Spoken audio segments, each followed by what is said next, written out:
Greetings, ladies and gentlemen. Welcome to Season 2 of our Ultimate Skyrim Let's Play. Apologies to my subscribers for taking so long to upload this video, or any video for that matter, for the past 5 months. I've been busy with real-life things, as you might expect, but I am back now for another burst of content. So with that being said, let's get started. The purpose of this video is going to be a basic tutorial to Ultimate Skyrim, introducing the fundamental mechanics that I feel the player will need to contend with throughout their leveling up experience as they play the game. We'll talk about cold mechanics, campfires, cooking, and eating, as well as washing. But before we get started on that, we need to ask the question, what is Ultimate Skyrim? Well, Ultimate Skyrim is a massive mod pack that's been crafted and put together by Belmont Boy. He takes over or a little under 300 mods and finagles them together so they work seamlessly, as if it was all one solid piece. He also introduces an easy as possible install method to make the 300 download installation process the least arduous as possible. In addition, Ultimate Skyrim is based off of the Requiem mod, which, if you know the Requiem mod, then you know that Requiem makes Skyrim all the more challenging by taking encounters that would be easy, such as a fight with a mud crab, and making that fight a lot more challenging than it would be normally. Then the game just gets a lot more difficult from there. So with introductions over, let's talk about the primary mechanics that you have to deal with in Ultimate Skyrim. Alright, ladies and gentlemen, here we are. In Ultimate Skyrim, it's not only the mud crabs and the bandits that you'll have to contend with, but also the temperature and the weather as well.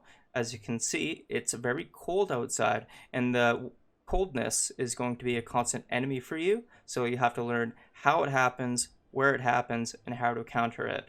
So cold is represented by a meter. In the top left it says very cold, bottom right there's a bar, a purple little bar. You do not want that bar to be filled up to the far right of that bar, because if that bar fills up to the right, that probably means you're going to die. You don't want that to happen. So where does the cold happen? So as you can see, there's snow on the ground. If there's snow in the region, that probably means that you're in a very cold region. So in places like Winterhold and the Throat of the World will be very cold areas that you'll have to deal with and prepare for. As a general rule of thumb, places up north, so like I said, Winterhold is going to be a lot colder than places down south. For example, Riverwood and Farcreath are probably one of the warmest regions in Skyrim, so you don't have to worry about the cold as much in those regions.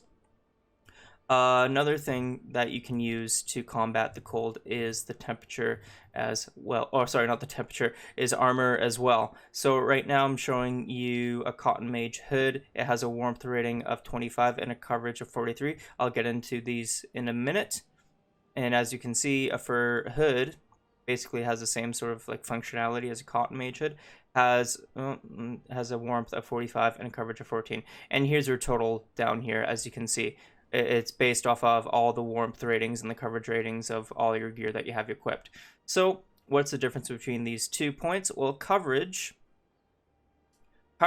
is more useful for wetter regions that aren't necessarily colder. So for example, Farcreath is a place that sees a lot of rain but not a lot of snow. So having a higher coverage rating would be more useful to you, because you won't be able to get wet as quickly if you had a lower coverage rating. Now, what's so important about wet? Well, if you're wet, there's some downsides to it. You do gain a little bit of a debuff as well. If you're too wet, you know, you're all soggy, you're rainy. There's some issues there. Not only that, if you are wet, that also increases the rate from which you get cold if you do manage to find yourself in a cold region. Because even though Farcreath is a generally warmer area, there are some colder areas in Farcreath as well. As a general rule of thumb though, if you were just generally traveling around, if you had to make a decision, I would recommend going for warmth over anything else, because there are more colder regions in Skyrim than there are, say, warmer regions, or even wetter regions, I would say. So that is something that you would have to consider as well. Also, as an addendum, forgot to mention, elevation is also going to be an issue. So if you're in a mountainous region like where I am right now is Bleak Falls Barrow, that mountainous region, you're going to get a lot colder on higher elevation areas than you would be if you're on the sea level as well. Just thought I'd mention that. Another thing you can use to defend yourself against the cold, which I would highly recommend that you just keep this on your purse, is a campfire. So a campfire, how to make it is pretty easy. So as you can see, actually, yeah, this is pretty good. So as you can see, exposure to the cold, I feel chilly, minus 5%. Health, magicka, stamina, regeneration. This isn't good. We don't want to see these stats. These are pretty bad stats. What? Speechcraft. Oh, because I'm dirty. That will be in the future. We'll talk about that stuff in the future. So let's talk about campfires. So we'll build a campfire. I already have one built, but for your sake, I'll just show. So you just go to your powers menu, go to build campfire, press Z, and now you can place it pretty much everywhere. You can place multiple campfires if you like. So right now I have 2 campfires going. Okay. Like that point where you like want to burp, but you can't. So I'm just going to get rid of this because I already have a campfire. So I'll disappear in a second. There you go. So let's talk about the actual process from the start to finish on how to get a campfire going proper. So first you want to get your wood at cutter's axe. Find one. These are pretty useful. And you want to chop down some trees. You don't actually need a wood cutter's axe. You can use any axe, any kind of axe to chop down a tree, even a war axe or even a two-hander axe. I think you can use a two-hander. I could be wrong.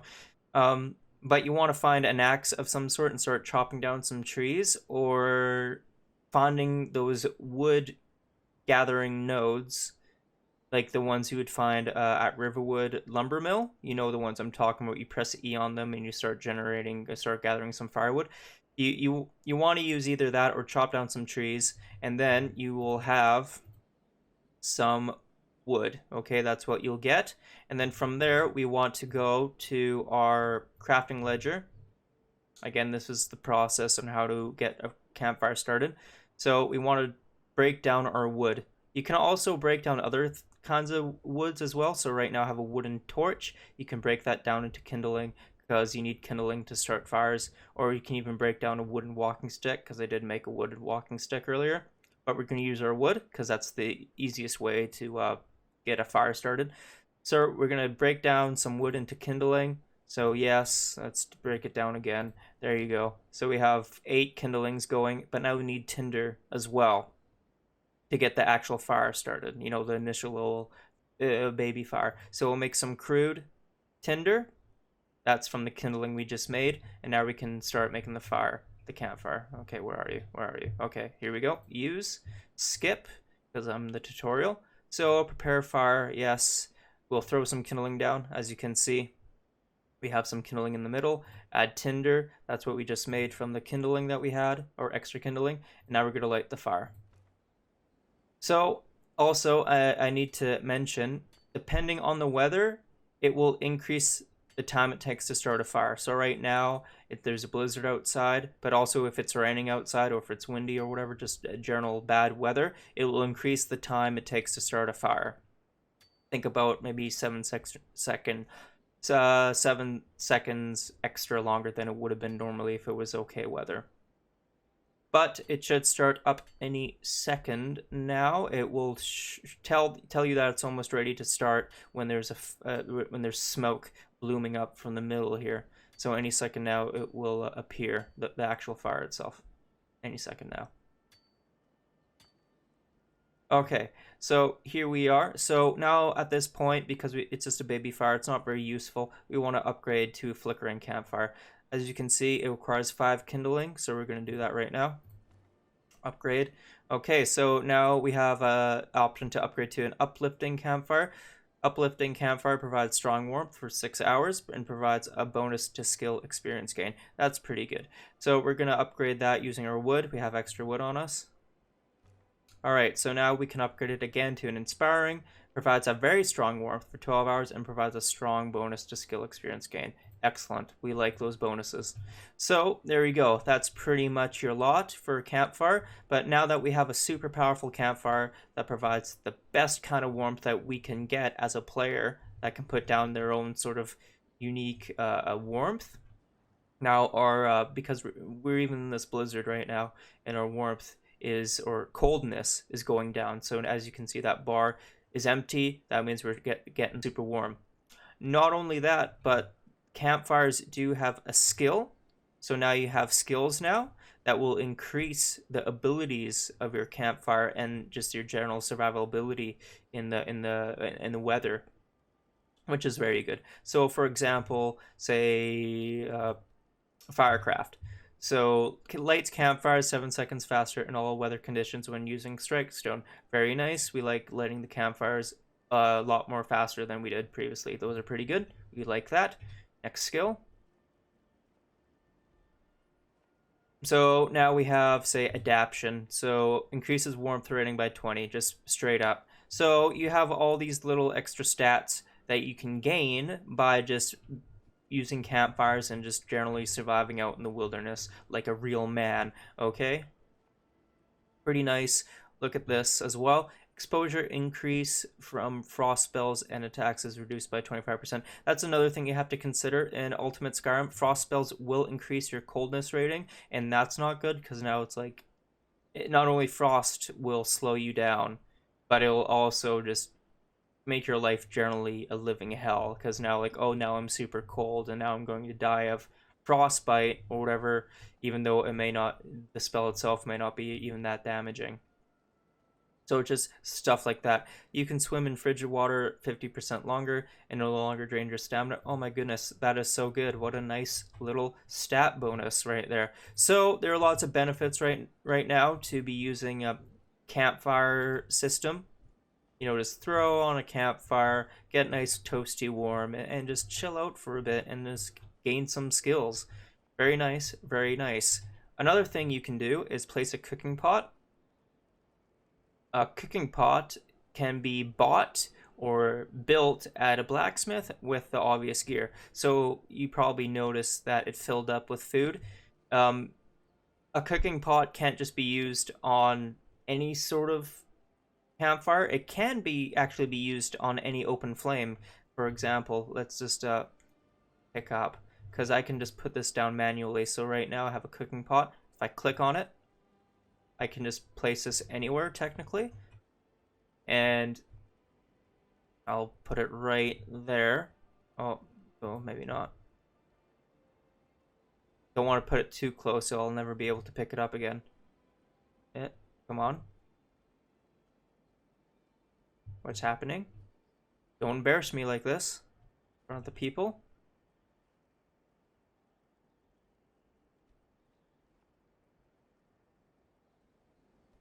Is that going to be close enough to the fire? Huh? Ah, yes. So that's how you know it's close enough to like a heat-giving source, a warmth-giving source, is when it starts filling up with its own little food. But you can place a cooking pot pretty much everywhere where there's like a open flame as well. Just wanted to mention that. I'm gonna exit skills here.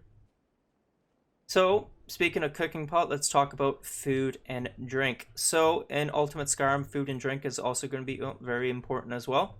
As you can see in the bottom right, near the little coldness meter, there's a picture of an apple and a little bottle as well. The apple is obviously your food, and the bottle is obviously your drink. So, you want to get rid of these. You don't want to be hungry or thirsty, and obviously you do that by eating and drinking. I would recommend over anything else, if you can manage it, is to get stews or anything that gives a sort of general buff over a couple of minutes. Like, for example, this vegetable soup. Consumed out of combat, keyword, restores 40 stamina and magicka out of combat, again, keyword.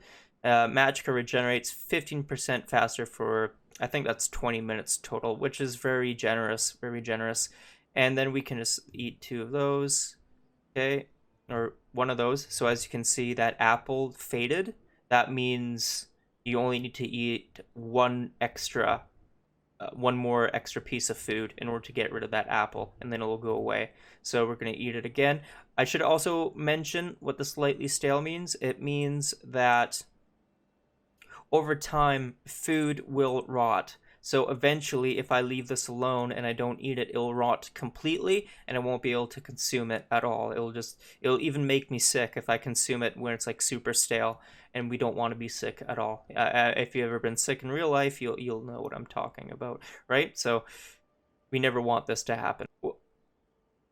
Well, I mean, this is gonna happen, but whatever. Anyways, we want to eat one more. Okay, so the food's gone. So now we're also thirsty. Bottled water.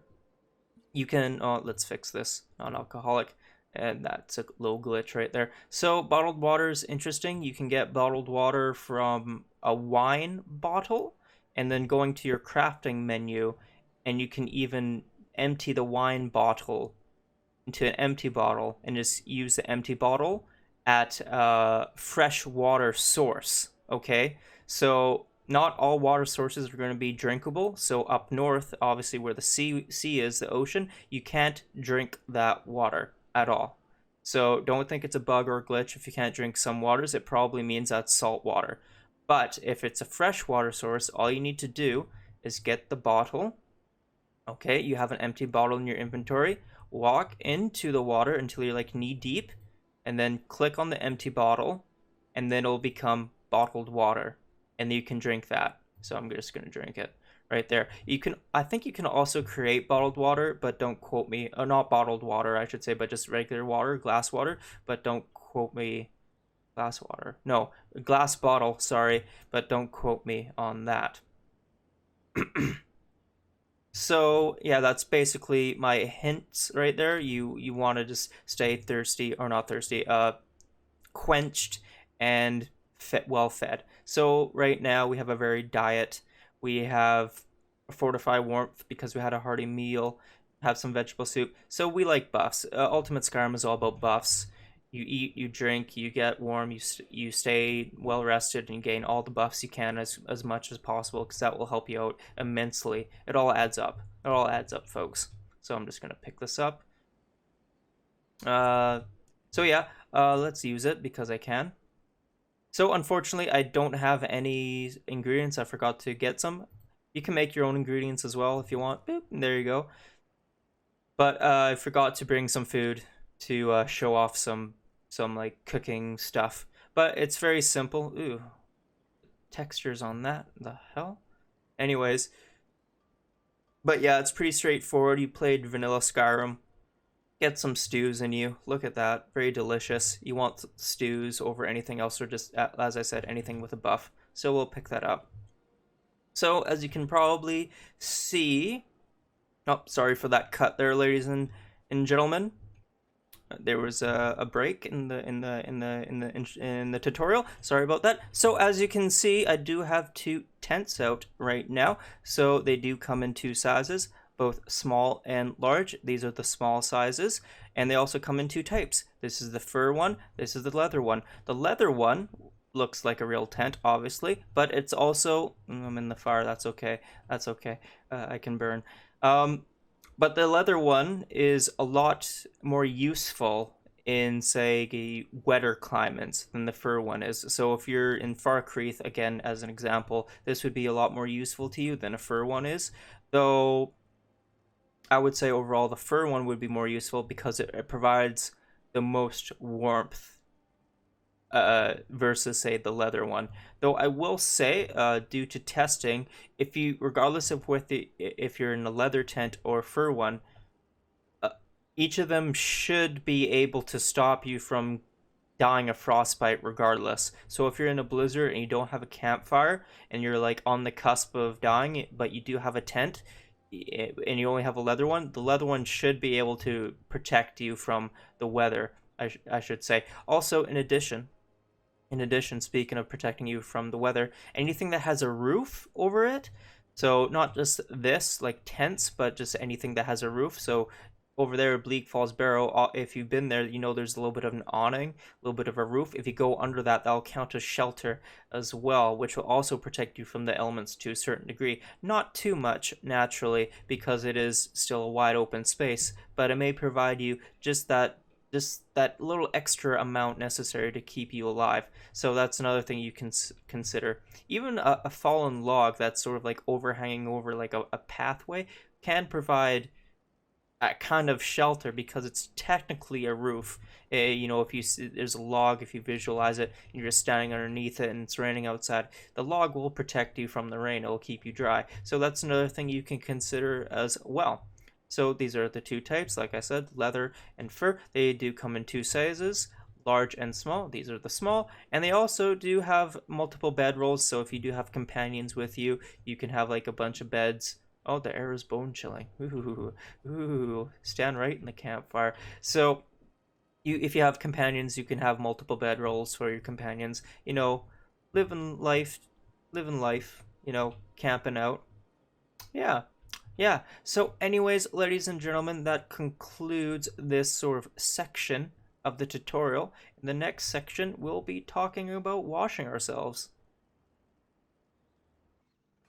All right, ladies and gentlemen, here we are. So another fundamental game mechanic that you have to consider in Ultimate Skyrim is washing. Washing is a simple matter of just walking into a body of water like so, and then pressing the page down key or however you have it hotkeyed, in which case the character will start washing themselves. It is not, however, despite what you may think, swimming. Swimming does not clean your body. I don't know why, but that's just the way it is. So I'll get out of the water here. Oh, wetness, you can read that if you like. Okay, let's move on. All right, so why do we need to clean ourselves? Because a new mechanic in Ultimate Skyrim that is tied to washing is filth. So let's show you the filth right now. So filthy. This is what happens if you don't clean your body in Ultimate Skyrim after around 2 weeks. Your speech effectiveness is decreased by 25. Sneak effectiveness is decreased by 10. Disease resistance is decreased by 90. Actually, maybe it's not 2 weeks. Maybe it could be a couple days, which is even worse. So that basically means you want to stay clean. So these are a lot of, but anyways, yeah, these are a lot of debuffs that we don't want. Disease resistance, huge debuffs here. This basically means for speechcraft effectiveness that the merchants will charge you more for items that would be cheaper if you were clean. So you basically never want to be filthy ever. You always want to stay clean, squeaky clean. So as I said, there are ways to stay clean. You can just go to any body of water, salt water or fresh water will do, it doesn't really matter, and just press the page down key, in which case your character will start washing themselves. Or another way to clean yourself, which I would also recommend, you should probably clean yourself in this way over anything else, is soaps. So you have plain soap, dragon's tongue, or you have other kinds of special soaps. So washing yourself with soap will provide bonuses that you otherwise wouldn't get if you didn't use soap. So for example, plain soap will provide a little bit of a buff, but using soap that has like a special name like dragon's tongue will provide a little bit more of a buff. You can notice that it has a little bit of a higher value. So where do you get dragon's tongue? Well, you can craft it using, or just soap in general, dragon's tongue or just soap. You can craft it at a campfire with a cooking pot attached. I do believe so, yep, with a cooking pot attached. Or you can buy them from a merchant, which is probably the easiest way. So that's how you can get these kinds of soaps, which I would recommend keeping on your person at all times. So with that being said, why don't we start cleaning ourselves? Oh, before we do that, almost forgot. I want to mention, get a good look at my character and the textures. When I first started playing Ultimate Skyrim, I thought my game was breaking because I wasn't familiar with the washing mechanic. So as you can see, the textures on my character are broken and they look terrible.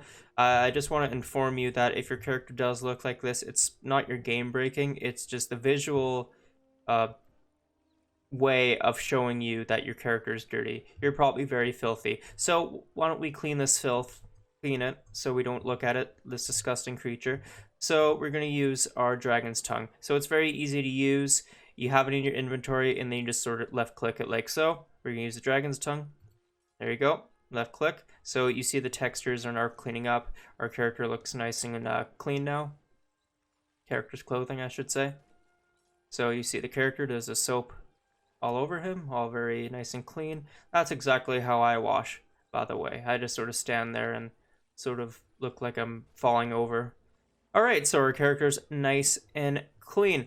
It is recommended, as I said, to always carry some soap with you. That way, whenever you wake up the next day, you can just go to any sort of open water, start washing, stay clean, and let's look at those buffs, by the way.